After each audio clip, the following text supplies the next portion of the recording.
Okay, so here are our notes. We're going to get into special right triangles. First thing on Monday, we're going to go straight into the guided practice. So it's important that you take the time to get the formula breakdown, to get your four squares filled in and fill in your notes. And I appreciate you doing this weekend so we can get into the application, because the more practice you get with special rights, the better you will be at it, and you'll be prepared for your test on Thursday. So there's two types of special rights we're going to focus on. The first one is a right isosceles triangle, or a 45, 45, 90 triangle. Now, we learned last semester what an isosceles triangle is. Basically, you got to have at least how many? Let's see, yes, two legs, right? And you can also identify it by seeing two congruent angles, the base angles. Because if the legs are congruent, then we should also know if we look opposite them, the angles would also be congruent. Okay? Now, in this example here in the middle, you have the formula for the right isosceles. The formula says x and x, because if this is 45, this leg here is going to be the same leg here. And to get to the hypotenuse is always, the hypotenuse here is always opposite the right angle. So it's important you know your parts. The hypotenuse is x times the radical 2. This x, then the radical 2 basically means we're taking the x and then we're times it by the radical 2. But who represents the x in our formula here, or in our right isosceles? The x represents pretty much the leg. So a simpler way to look at this is saying, to get the hypotenuse, you're going to take the leg and multiply it by a radical 2. If the leg is a whole number, you're just going to put that whole number in front of the radical 2, okay? If it's a decimal, same thing. Put that decimal in front of the radical 2. If it's a fraction, put that fraction in front of the radical 2. But if we have a radical, then we're going to use our radical rules and do what we have to do when we multiply. So the hypotenuse is always across the right angle. Our legs, these two, are always the same. And they're also always the perpendicular. They make the right angle.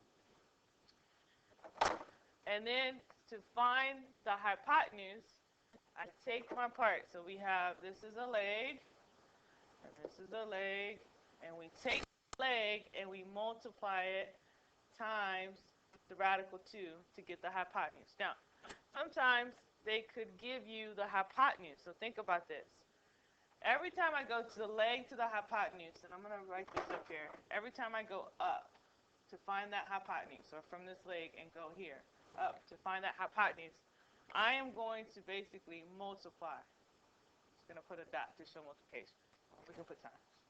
I'm multiplying every time I go up to find the hypotenuse. So I'm multiplying. I'm multiplying by that radical 2 to get the hypotenuse. Now, if I want to come back, so think about it. If I'm going up to get the hypotenuse that we have here, to get the leg, so to work backwards. If I'm going up to the hypotenuse from the leg, that's multiplication. But then I have to do the inverse to come back to find the leg if I have the hypotenuse. So if I'm just looking at this formula here, I know that the hypotenuse is equal to the leg times radical 2. Well, if I want to find the leg, I got to do the opposite. I'm just going to draw an extra arrow here. So if I'm coming down, let me fix this. Let's make the times by the radical. So up like that is times. And then if I come back, I'm doing the opposite. Well, the opposite of multiplying is now going to be dividing. So I'm going to now divide radical 2. Now, if I do that, on the right side, the radicals will cancel out.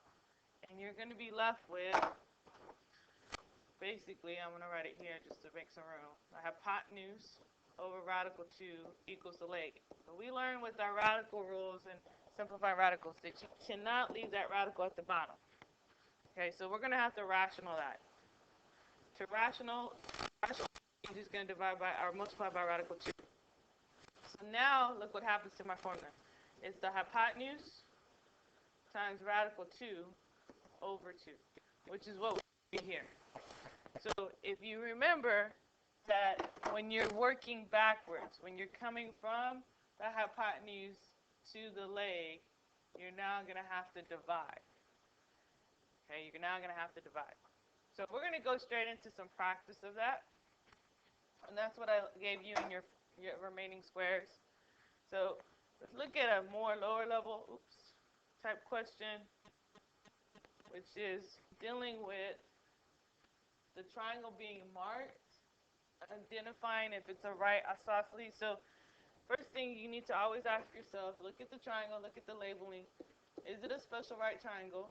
And it is. And is it a right isosceles? I'm going to abbreviate. So is this a right isosceles? What do you think? Hopefully you're saying yes. And how do we know this? How do we know it's a right isosceles? Yes, exactly. We have these congruent angles here. Two congruent angles. And so now I know where my leg is and where the hypotenuse is. And I know that in a right isosceles, the legs are the same. So automatically, since legs are the same, then I know x equals 7. Okay? Now, to find the hypotenuse, y is the hypotenuse.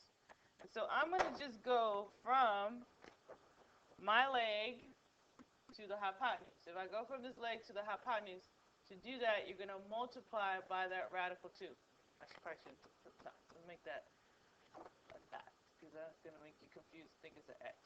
You times it by radical 2. All right, so whatever the leg is, we're going to times it by radical 2.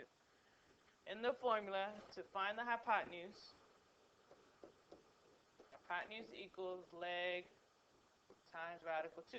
So, to find my hypotenuse, which is the y, I'm going to take the leg we know is 7, and I'm just going to times it by radical 2. Well, 7 has to go on the outside, stay on the outside, so it's just going to be simplified as 7 radical 2.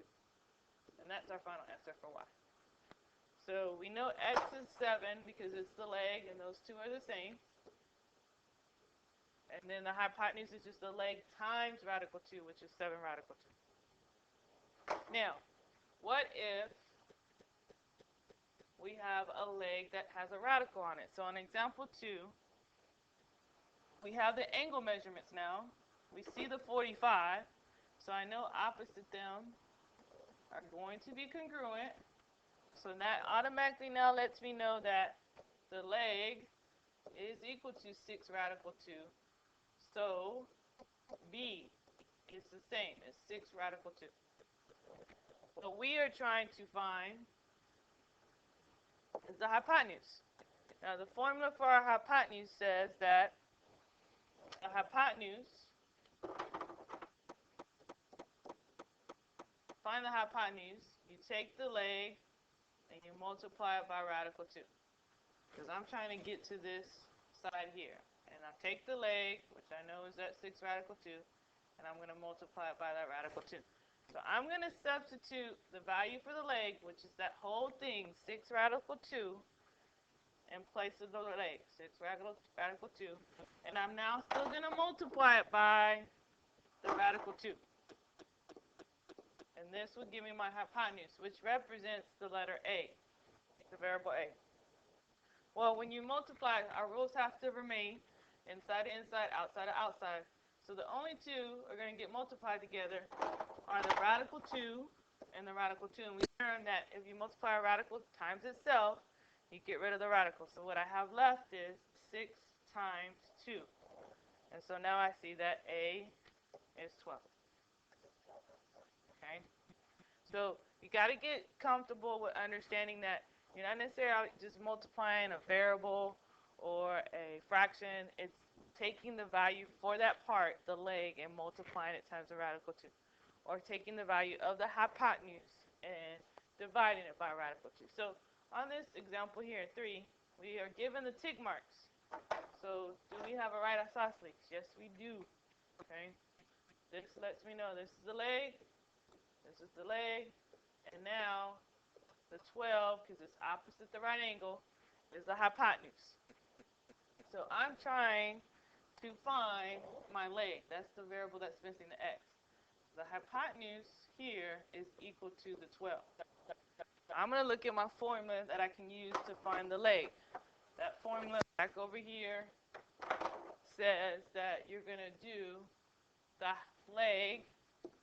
To get the leg, you're going to take that hypotenuse, whatever its value is, multiply it by radical 2, and then divide it by 2. So you don't have to rationalize it at the end.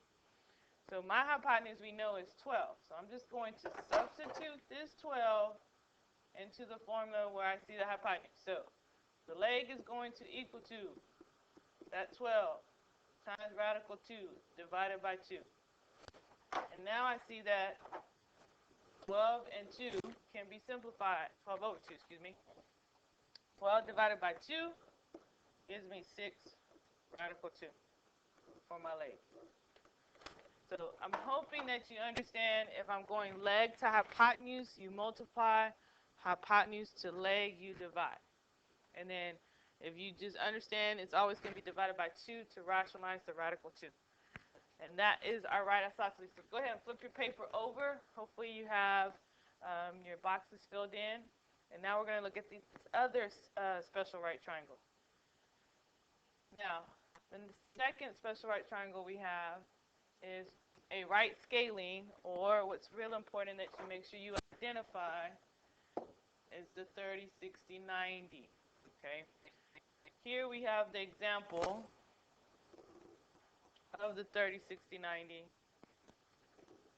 And it has a different rule that goes with it. And we're going to have to make sure you understand where your starting place is or your home base is in order to apply the rule. So, same thing is going to apply in regards to the right isosceles about the hypotenuse. The hypotenuse is always opposite the right angle. So that's still going to hold. Now you got to make sure you recognize the short leg. Well, if it's the shortest leg, it has to be associated with the smallest angle. It is opposite the smallest angle. So if you look here, opposite the 30 is the x. And what I like to show as the short leg, instead of writing out short leg, I just write SL. That's the short leg. It's the smaller of the two, okay? And then the long leg is opposite the 60. So if I just look opposite the 60, we see here, this is the long leg. So I'm going to now put LL, okay? Not the LL, you know, mama's going to knock you out, LL, but just, I wish, LL. So the hypotenuse is opposite the right angle, and it will have the formula 2x. So there are several formulas or several things, parts you have to now recognize and identify and apply for a 30, 60, 90 triangle, because it's a little different. The first thing is your starting point or your home base or the beginning to solving the problem should always occur at the short leg. So on this example that they have here, understand this is your home base. This is where you start every time. You're trying to at least try to get to here. You can never go across. When we did a cross with right isosceles, we were able from the hypotenuse to the leg. You cannot do that anymore with the right scaling. What we have to do is we have to go from the hypotenuse and get to the short leg, or get to the long leg and come to the short leg. The short leg will help you solve all problems dealing with the right scaling. Now, the first little property that you need to understand is the short leg is always double the hypotenuse. So if my short leg here is 5, then the hypotenuse is 10. If my short leg is 15, then my hypotenuse is 30. If my short leg is, then my hypotenuse is 80. And vice versa. So if it's always double, then if I have my hypotenuse is 50, then now my short leg is 25. This is why this is important, because the short leg will help me get the long leg. What we have in relationship is to go from the short leg to the long leg. I go up to that short leg to the, not long, to the hypotenuse. You're going to multiply by 2. So it's times 2. Whenever you come down from the hypotenuse to the short leg, you're now going to divide by 2. Okay, so that's the first little relationship you need to make sure you understand. Hypotenuse is too short or double the short leg, and then the short leg, is half the hypotenuse. So these two are real simple, go together, they're real easy to identify. Now, if I'm going to find my long leg has a different relationship. The long leg is the radical 3 times the short leg. So whatever the short leg is, we times it now by radical 3. So if I'm going from the short leg to the long leg, I am multiplying every time. I should have kept the same color.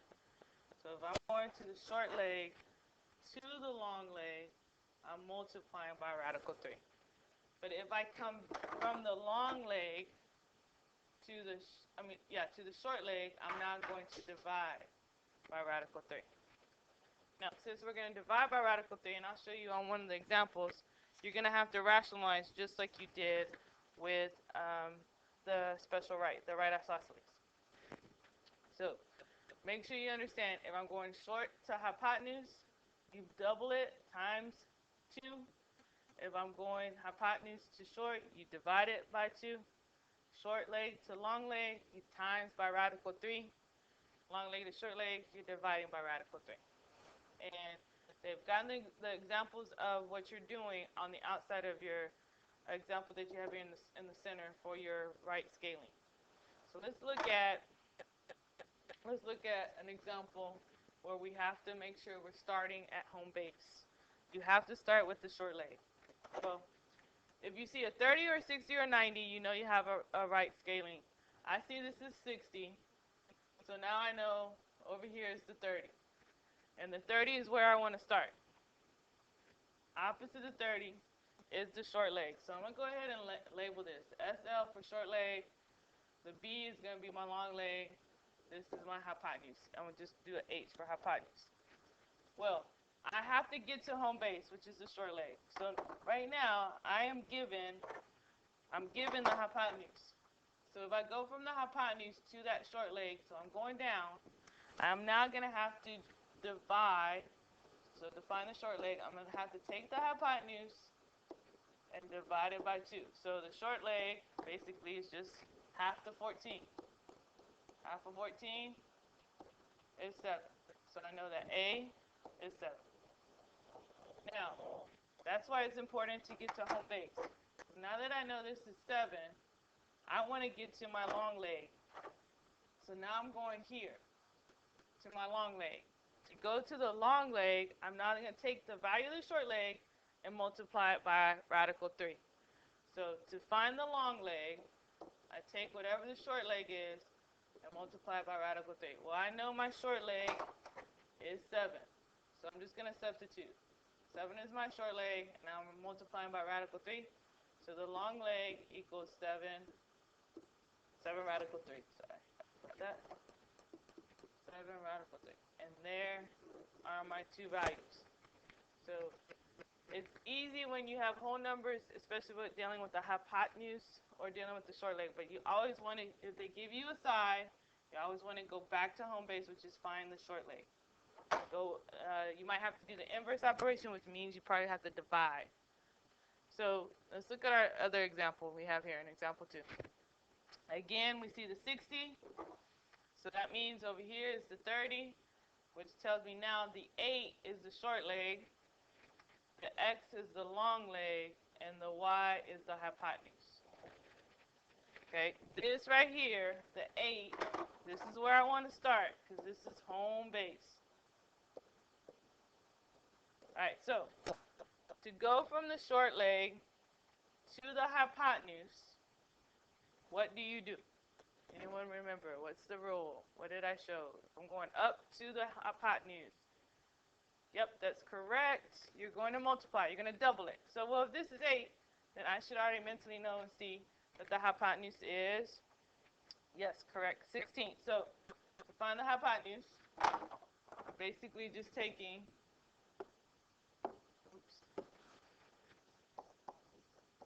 take the short leg and you double it. So you say 2 times whatever the short leg is. So the hypotenuse here is twice 8, which now lets me know that y equals 16. All right, so there's my hypotenuse. I'm going to go ahead and label it there. Now, I got the short leg, which is home base, which is very important. And we're now going to go to the long leg. Now, I'm going up to the long leg. I'm still going to multiply, but now I'm going to multiply by radical 3. So the long leg is the short leg times radical 3. I already know what the short leg is. The short leg is my 8. So 8 radical 3 would be the long leg. So that lets me know that x equals 8 radical 3. Okay. So if I'm going up to the hypotenuse, or from the short leg, from home base to the other parts, you multiply. To get back to home base, you're going to divide. And you're going to see that here on the last example. And I'm going to show you a shortcut just after it if you memorize the formula, the second two formulas that are given to you. So we have the 60. We have this. We know this is 30. So home base here, x is the short leg, 12 is the long leg, y is the hypotenuse. Home base is over here. Home base with the x. That's where I'm trying to get to.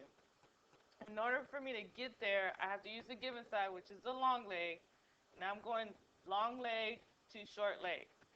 Well, to go from the long leg to the short leg, I'm going backwards. I'm going the opposite. I'm now going to divide. I'm going to be dividing by the radical 3. So to get x, to get my short leg, I'm going to take the long leg, and I'm now going to divide it by radical 3. Now I'm going to simplify this for you, but let's go ahead and plug it in the parts and understand why you're going to end up rationalizing, and you can understand the shortcut. So to find my short leg, we know that's x. X is equal, my long leg we know is 12. We're now going to divide it by radical 3. Well, we know that we cannot have the radical at the bottom in the denominator. So we're going to rationalize this. We're going to multiply it by radical 3, and now we're going to simplify it. So we get 12 radical 3 over 3, and that can be reduced. So x equals 4 radical 3. That is my short leg. That is my home base. You can have a radical as a short leg, as your home base. You can have a radical in the hypotenuse as well. We've seen that. We've worked with that. So a shortcut to this, which is given to you, the second part, which I haven't highlighted yet, is that if I want to find my short leg, I could take the radical 3, the long leg, times it by radical 3, and divide by 3. Because I'm going to rationalize it eventually. So to find your short leg, you always take the long leg, times it by radical 3, and then just divide by 3. And to find the long leg, you take the short leg and multiply by radical 3. So now I have my short leg, which we know, I'm going to write right here, is 4 radical 3. And now I'm going to the hypotenuse. To go up to the hypotenuse, the short leg and the hypotenuse have their relationship. They're double or half of each other. But since I'm going short to big, I'm going to double it. I'm going to double the 4 radical 3. When I double the 4 radical 3, I'm just going to multiply the outside. So the hypotenuse, which is y, is going to be 8 radical 3. Okay? So we are going to go straight into the guided practice of this. Please take the time to watch the additional video that has some extra examples and problems that I've attached with this one. And please come to class ready prepared to ask questions, because eventually you'll start seeing a pattern, which we'll see when we do our guided practice, and you can start skipping some steps, especially if you know when to multiply and when to divide. Homework 2 packet check, is on Edmodo along with your partial key. Take the time to finish that. Your next check is Tuesday. Some of you need some higher grades, and you'll get your quizzes on Monday as well. Have a good weekend. Bye.